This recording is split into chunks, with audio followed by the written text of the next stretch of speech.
পার্শ্ববর্তী অন্যান্য গ্রাম থেকে দিনের দরদকে সাথে নিয়ে ইমানি জজবাকে বুকে নিয়ে উপস্থিত ধনী গরিব শিক্ষিত অশিক্ষিত ছোট এবং বড় সকল শ্রেণীর আমার প্রাণের ভাই এবং বন্ধুগণ তথা পুরুষ মজলিস থেকে আলাদা আড়ালে স্ক্রিনের সামনে বসে থাকা আমার স্নেহের মা ও বোনেরা, আল্লাহ রাব্বুল আলামিনের শুকরগুজারি করছি এবং তার সংক্ষিপ্ত স্তুতি বাঁধ গাইছি যে মহান আল্লাহ তাআলা অনেক দিন পর আবার আপনাদের এই গ্রামে এসে আপনাদের মুখোমুখি হয়ে দু চারটি কথা শোনার এবং দু চারটি কথা শোনাবার আল্লাহ তাআলা তৌফিক দিয়েছেন, সুযোগ দিয়েছেন।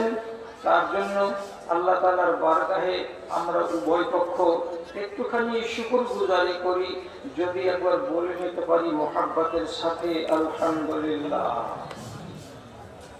তারপরে তার আখেরি রাসূল রাহমাতুল লিল আলামিন বিপ্লবী জননেতা জনাবে মুহাম্মদুর রাসূলুল্লাহ সাল্লাল্লাহু আলাইহি ওয়াসাল্লামের উপর শত সহস্র দরুদ ও সালাম বর্ষিত হোক। আল্লাহুম্মা সাল্লি আলাইহি আল্লাহুম্মা বারিক আলাইহি। বিরাদারান ইসলাম, এই উম্মত যাতে সঠিক পথ থেকে সরে না যায় এবং তারা বিপথে চলে নিজের আগামী জীবনটাকে বরবাদ না করে দেয়, তার জন্য নবী থেকে শুরু করে আজ অবধি উলামায়ে দ্বীন নাগাড়ে চেষ্টা চালিয়ে যাচ্ছেন এবং এই কওমকে কত উপায়ে কত রকম ভাবে বুঝিয়ে সুজিয়ে ঘাড় নেড়ে মুহাব্বতের ভাষা দিয়ে কখনো একটু চোখ রাঙানি দিয়ে শুধু এই চেষ্টাটা করে যাচ্ছেন যে এরা যেন দুনিয়ার মোহে ডুবে না যায় এবং আখিরাতকে ভুলে না যায়।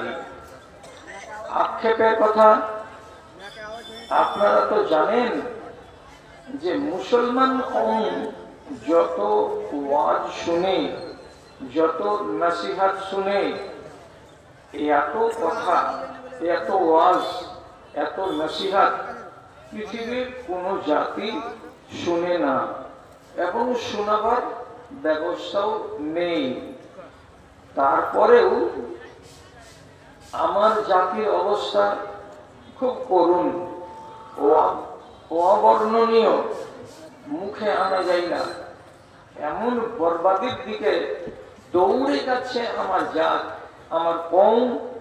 যেভাবে রাসূলুল্লাহ একবার বলেছিলেন কোরআনের আয়াত পড়ে আরববাসীদেরকে যে তোমরা জাহান্নামের দিকে পায়ে পায়ে পায়ে পায়ে এগিয়ে চলে আসছো, কুনতুম আলা শাফা হুফরাতিন মিনান নার, একেবারে আগুনের দোরগোড়ায় তোমরা পৌঁছে গেছিলে।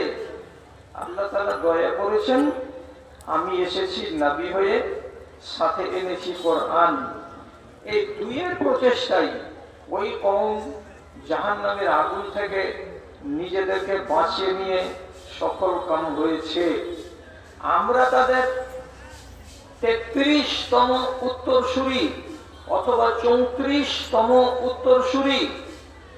আমরা আজ আমাদের বাপ দাদাদের ইতিহাসকে ভুলে, ওরা যেমন কোরআন মাজিদকে ধরে এবং রাসূলুল্লাহর হাদিসকে ধরে কামিয়াব হয়েছিলেন এবং কামিয়াব জিন্দেগি গত করে কবরে গেছেন, ঠিক সেই পরিস্থিতি আমাদের কাছে নেই এবং আমরা ওই অবস্থাতে নেই।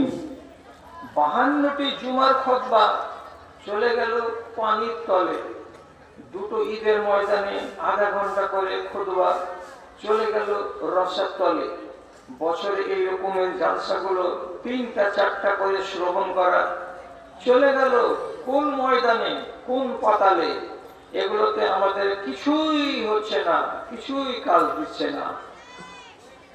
মনে রাখবেন, রাসূলুল্লাহ নিজের পরিবারকে নিয়ে সারাটা জীবন ভাবেননি তাদের আখিরাত কেমন হবে। তিনি শুধু ভাবনা করেছেন নিজের উম্মতকে নিয়ে, আমার উম্মতের কি হবে। অথচ সেই নবীর উম্মত আজ ওই নবীর ভালোবাসা এবং মুহাব্বত ও তার সুন্নাতকে বেমালুম ভুলে বসেছি। আমাদের কাউরি জানাও নেই এবং আমরা মুহাব্বতও করি না। বিবি নিয়ে কেন ভাবলেন রাসূলুল্লাহ? হযরতে খাদিজা সম্পর্কে সহিহ হাদিস পাওয়া যাচ্ছে, হাযিহি যাওজাতুকা আতাতকা ফাকরা আলাইহা সালাম মিনাল্লাহি ওয়া মিন্নি।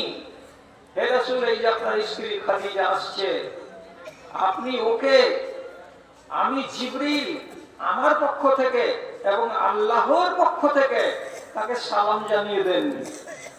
যে মহিলাকে আরশের মালিক আকাশ থেকে সালাম পাঠাবেন, এই খাদিজা রাদিয়াল্লাহু তাআলা আনহা নবীর স্ত্রী। বিবি নিয়ে আর ভাবতে হবে যে আমার বিবির আগামী জীবন কি হবে, আল্লাহ কি হবে, আল্লাহ ভাবেন না।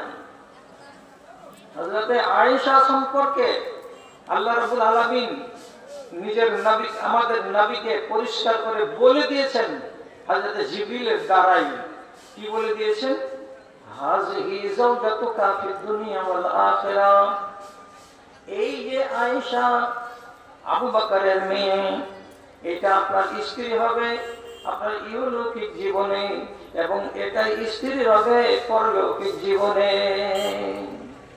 তাহলে বিবির কি হবে, বিবিদের কি হবে, এইগুলি নিয়ে রাসূলুল্লাহর ভাবনা ছিল না।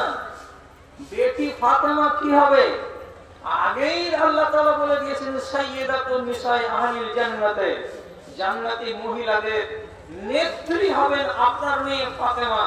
তাহলে বেটি নিয়ে ভাবনা কিসে? দুটো নাতি হাসান আর হোসেন, তাদের সম্বন্ধে আল্লাহ রাব্বুল আলামিন জানিয়েছেন আমার নবীকে, তিনিও বলে দিয়েছেন তাদের ব্যাপারে এই দুইজন হবে যুবকদের, তরুণ তুর্কি সমস্ত জান্নাতি নওজওয়ানদের নেতা। কে? হাসান এবং হোসেন রাদিয়াল্লাহু তাআলা আনহুমা। ভাবনাটা কার? হযরত আলী রাদিয়াল্লাহু তাআলা আনহু, তিনি হচ্ছেন জামাই বাবু। জামাই বাবু সম্পর্কে অন্য হাদিসে এসেছে রাসূলুল্লাহ 10 জন সাহাবীর জান্নাতকে দেখে এসে মদিনার মসজিদে